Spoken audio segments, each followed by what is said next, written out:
Deanonymizujeme ľudí z ministerstva hospodárstva, z ministerstva pôdohospodárstva, z takej banky, že Slovenská záručná rozvojová banka to má nahrávať. Slovenská záručná rozvojová banka to je taká nenápadná banka štátom zriadená, ktorá svojim kamarátom rozdáva naše peniaze. A samozrejme sa tam robia kšeftíky, také, že napríklad sa zapožičia na úver na nejaké svine a tak ďalej, potom oni chodia tie svine kontrolovať, medzi tým už pár svín zdochne a zmizne a peniaze dostanú. A vašim cieľom je čo? Cieľom je žiť v tejto krajine slušne, aby starí ľudia, ktorí to tu celé budovali pred nami. Niečo konkrétnejšie, že a to je konkrétne, čo konkrétnejšie chcete? Dôstojný život pre Slovákov. Ale nie, že ako chcete za tomuto 1. máju, to vám vysvetľujem. To nie je k 1. máju, to je jedno. Do 1. mája musia byť urobené nejaké 2 úkony právne, aby sa to zastavilo. Takto, vychádzajme zo zákonov, ktoré sú platné. Vlastníctvo nehnuteľnosti je podľa zákona nepremlčateľné. Vy kedykoľvek viete spochybniť vlastníctvo kohokoľvek. Aj ten, ktorý by nadobudol po 1. máji tú nehnuteľnosť, tak vy mu ako občan Slovenskej republiky hromadnou žalobou viete spochybniť. Takže mu viete robiť problémy. Keď sa 100 ľudí rozhodne, že on nie je vlastníkom a podá hromadnú žalobu na súd a zablokuje mu tú nehnuteľnosť, že ju nesmie predať, prenajať a tak ďalej, tak tým pádom ten zahraničný bude mať problémy. A my ich ideme na to upozorniť, vyzvať, že nekupujte pôdu, pretože ju nekúpite dobromyselne.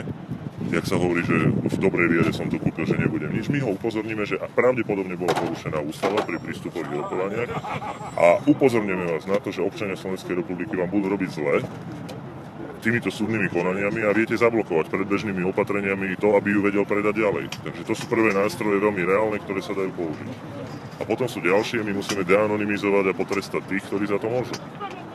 A tretí krok je, aby sa vytvoril fond, keď nejaký, lebo však je tu veľa exekúcií, to s tým trošku súvisí, pretože tie exekúcie, ktoré sa tu tak rozbehli masovo, sú aj preto, aby sa pozískaval majetok od ľudí, ktorí sú zubožení, zbedačení dôchodcovia, ide kúpiť nejakú školskú tašku pre vnúčika, nemá na to peniaze, lebo má 170 eurový dôchodok a my prispievame na dôchodky Grékom v Eurovale.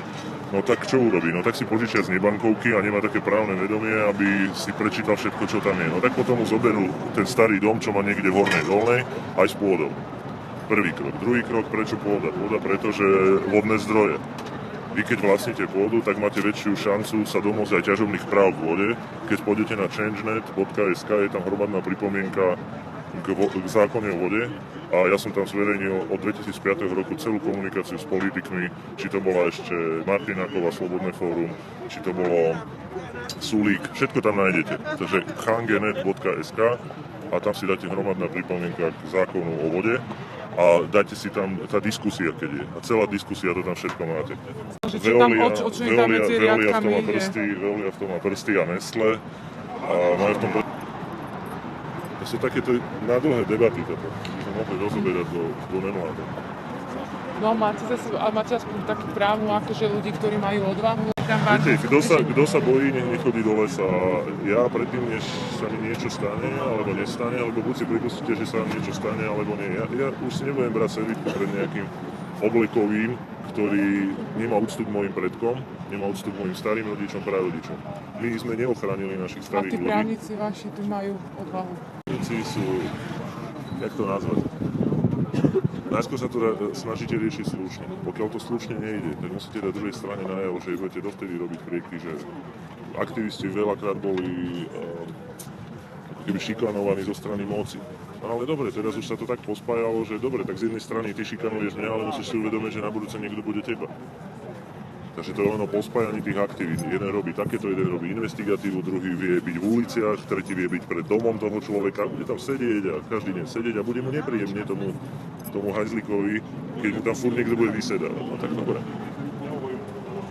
No to ste ma šokovali tam z toho, že... To je veľa vecí, to dajte si občiansky snem.sk. Tak, že oni, a aj mi to potvrdila tá poslankyňa od SAS, že má podobný pocit, lebo ja som na to upozornil, že má pocit, že čo to je za hlúposť, suverénny štát, naša voda a my budeme zbierať nejakých 1 000 000 podpisov celej Európskej únie, že si ideme zachrániť našu vodu, čo to je za krávina, že to dali vôbec do zákonov Európskej únie, že Európska občianska iniciatíva, že až vtedy sa tým budú zaoberať, keď bude 1 000 000 podpisov a určia z ktorej krajiny koľko minimálne 1000 má byť.